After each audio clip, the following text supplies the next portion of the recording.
এমন সময় কি হলো, কোথায় গিয়ে দাঁড়ালো, কোথায় গিয়ে দাঁড়িয়েছে শুভকে সঙ্গে করে রাধাকুণ্ডের তীরে।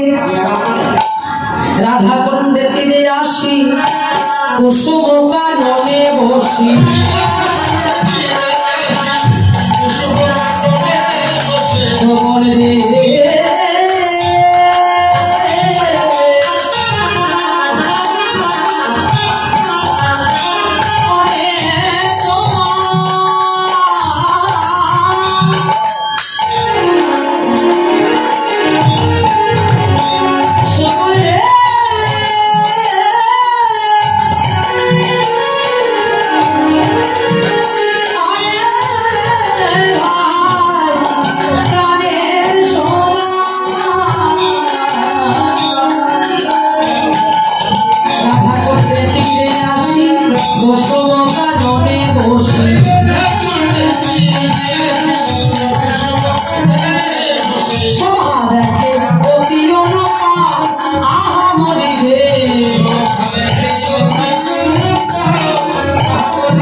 এবার রাধাকুণ্ডের তীরে গিয়ে দাঁড়ালো সুবলকে সঙ্গে করে।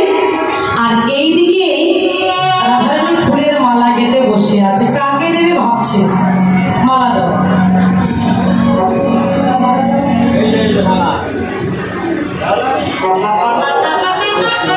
রাধারানী মালা গেঁথে নিয়ে বসে আছে, কাকে দেবে ভাবছে, কিন্তু কার হাতে দেবে। এমন সময় বৃন্দাদূত ওই পথ দিয়ে যাচ্ছে, আয় বৃন্দা, আমার কাছে আয়, একবার চেয়ে দেখ, আমার গোবিন্দের জন্য মালা গেঁথেছি, তবে আমি তো যেতে পারবো না, আমি তো বাদিনী ঘরে বসত করি, তুই এই মালাটা নিয়ে কৃষ্ণ গলায় পরিয়ে দিবি। আরে কৃষ্ণকে কোথায় পাবো, আরে কোথাও না কোথাও পাবি তো, গিয়ে দেখ রাধাকুণ্ডের তীরে হয়তো বসে আছে।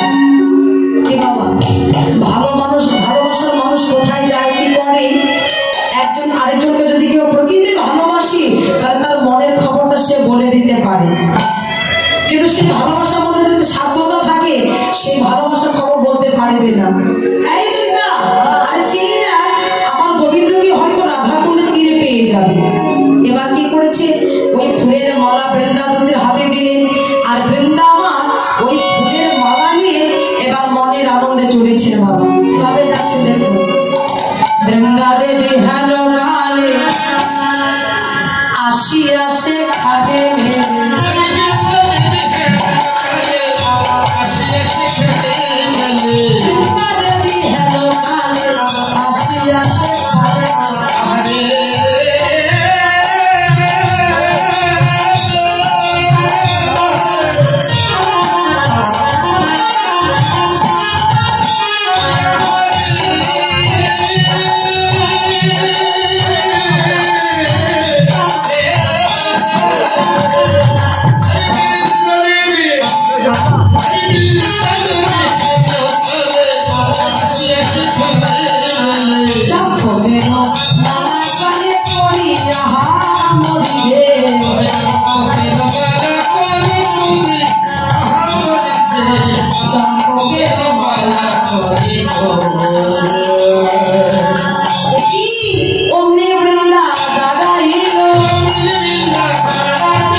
মালা কার গলায় পড়াবে? বৃন্দা যাচ্ছে কেমন করে?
সুযোগ তো পাই না কৃষ্ণ দর্শন করবার, আজকে মালা পরাবো আর এই ছলনা করে আমি কৃষ্ণ সেবায় লাগবো।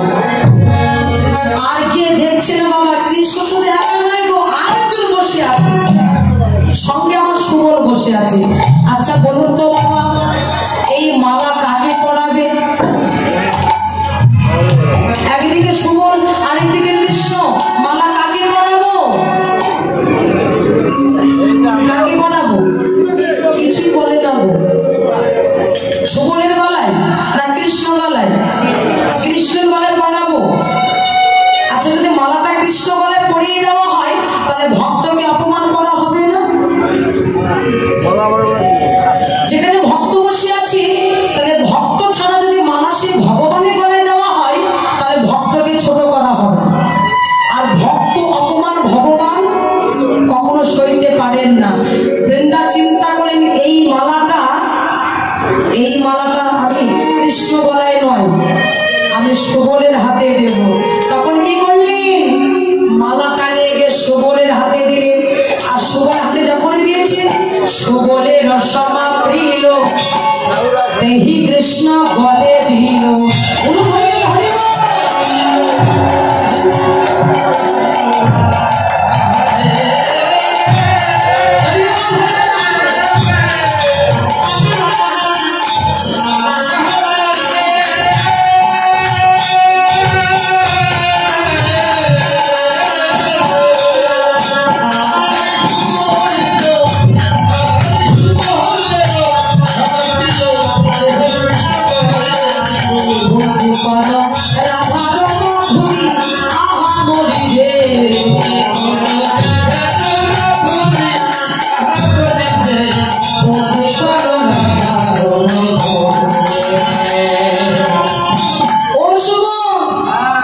যখন মালাটা পরিয়ে দিল, প্রেমে চারিদিকে চায়, নয়নে ধায়, মূর্ছিত হইয়া পড়িল ধরণীর তলে।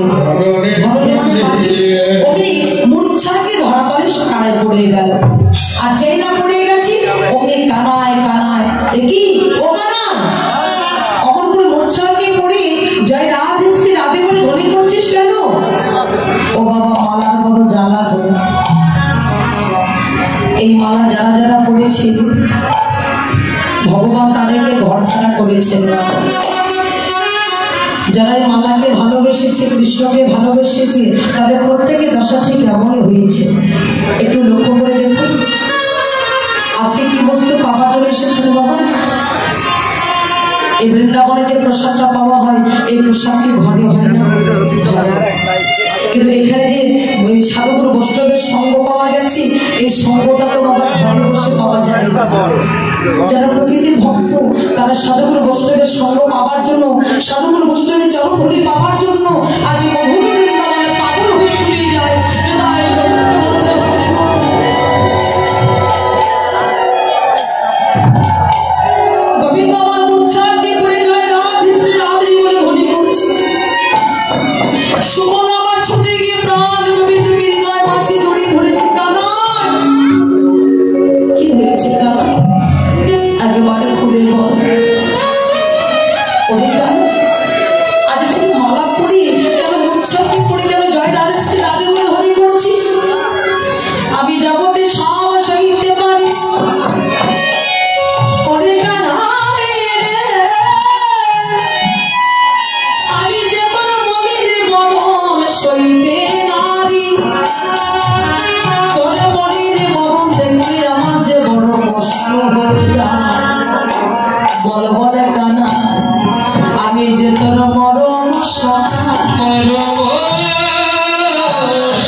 হচ্ছে সবুজ। এই যুগের সামনে নয় বাবা, ত্রেতা যুগে যিনি ছিলেন বিভীষণের একমাত্র পুত্র, একমাত্র বংশধর আমার তরুণী সে। এক জন্মের ভাগ্যের ফলে কি ভগবানের চরণ পাওয়া যায়? কোটি জন্মের পরে কোটি সাধনার ফলে তবে তো ভগবানের চরণ লাভ করা যায়। ত্রেতা যুগে রাম রাবণের যুদ্ধ কেন বেঁধেছিলেন? তার একটি কারণ আছে। রাবণ যারা পূর্ব জন্মে ছিলেন দুটি ভাই, জয় আর বিজয়, অপরাধ করেছিল বলে দেবরাজ ইন্দ্রদেব তাদের অভিশাপ দিয়েছিল, শোনো জয় আর বিজয়, তোমাদের মর্তগুলি জন্ম নিতে হবে, নরগুলি জন্ম নিতে হবে। প্রভুর চরণে আছাড় খেয়ে পড়েছিল দয়াময়, ওই নরকুলে জন্ম নেব, তোমায় কি পাবো না? বলে হ্যাঁ পাবে, একটি মাত্র শর্ত, যদি তোমরা আমার সঙ্গে বন্ধুত্ব করতে চাও তাহলে কথা দিলাম 7 জন্ম পরেই দেখা হবে, আর যদি শত্রুতা করতে চাও তাহলে কথা দিলাম 3 জন্ম পরেই দেখা হয়ে যাবে। বলো তোমরা কোনটা চাও? বন্ধুত্ব চাও না শত্রুতা চাও? দয়াময়, বন্ধুত্ব করে যদি 7 জন্ম যেতে হয়, আমরা বন্ধুত্ব চাই না, আমরা তোমার সঙ্গে শত্রুতা করতে চাই। ঠিক আছে, প্রথম জন্ম ভক্ত প্রহ্লাদের পিতা, কি নাম বাবা? হিরণ্যকশিপু, আরেকটা ভাই হিরণ্যক্ষ, 2 ভাই। দ্বিতীয় জন্ম ত্রেতা যুগে রাবণ, আরেকটা ভাই খায়ার ঘুমায়, কে বাবা? কুম্ভকর্ণ। ওমা, আপনাদের ঘরে ঘরে কি কুম্ভকর্ণ আছে না? কিন্তু নাই, আমাদের দলে একজন কুম্ভকর্ণ আছে। ওই যে কুম্ভকর্ণ, ওটা আমার কুম্ভকর্ণ। হরিবল হরিবল, কপালে একটা কুম্ভকর্ণ জুটেছে, আশীর্বাদ করিবেন ওই কুম্ভকর্ণকে সঙ্গে করেই যেন গোবিন্দ নাম করতে করতে এবং জগতে ছেড়ে পরজগতে চলে যেতে পারে। তাই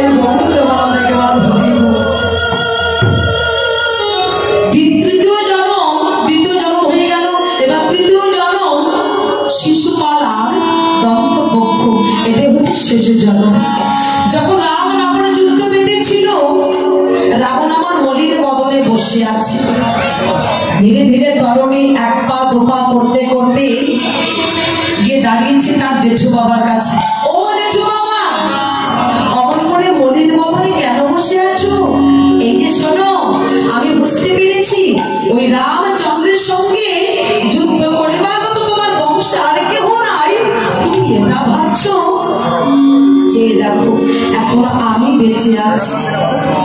রাবণ ডেকে বলছে, তরণী, ও বাবা, আমি তো তোকে যেতে বলতে পারবো না, যা বাবা, তোর মায়ের কাছে চলে যা, তোর মা যদি তোকে যাওয়ার অনুমতি দেয় তবে তো যুদ্ধে যেতে পারবি, কিন্তু আমি তোকে বলতে পারবো না তরণী। এবার তরণী কি করে ধীরে ধীরে মায়ের কাছে দাঁড়ালেন। বিভীষণের সহধর্মী নাম হচ্ছে সুরমা দেবী। মাকে ডাক দিচ্ছে, মা, ও মা, তুমি আমাকে সাজিয়ে দাও। তবে কোন বেশে সাজালে জানো? আমাকে যুদ্ধের বেশে সাজিয়ে দাও। ও মা, আমরা আমাদের সন্তানকে কেমন করে সাজাই? কাজলের টিভি দিয়ে দিই, পাউডার দিয়ে দিই, ভালো জামা পরিয়ে দিই, এই বিষয়ে একমাত্র মাই পারে সন্তানকে ভগবানের শ্রীপাদের মধ্যে পৌঁছাই দিতে। একমাত্র পিতা মাতাই পারে সন্তানকে ভগবানের চরণ মধ্যে পৌঁছে দাও, জগতে কেউ পারে না। বাবা মাকে ডেকে বলছে, মা, অন্য কোনো বেশে নয়, তুমি আমাকে যুদ্ধের বেশে সাজিয়ে দাও। কথাটা বলে বা মাত্রে মায়ের অন্তরটা কেঁদে উঠেছে। এ জগতে মাত্র জানি সন্তানের কি সমঙ্গল হবে আর কি সে মঙ্গল হবে, এ জগতে কেউ না জানলে একজন জানতে পারে, সে যদি প্রকৃত আমার মা হয়। মা সুরমা দেবী ছুটে গিয়ে তরুণীকে হৃদয় মাঝে জড়িয়ে ধরে বলছে, তরুণী, ওরে তরুণী, আমি তোকে সাজিয়ে দেব, তবে কোন বেশি জানিস? এই জগতের মাঝে এমন করে হয়তো কোনো না কোনো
তরুণীকে হৃদয় মাঝে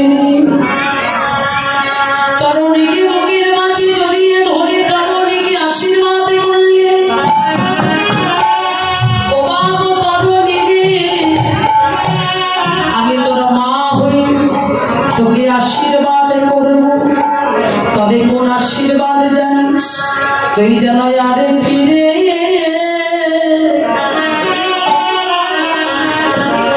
ফিরে আসিস না।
এই রাক্ষস কবি যেন আর ফিরে আসিস না।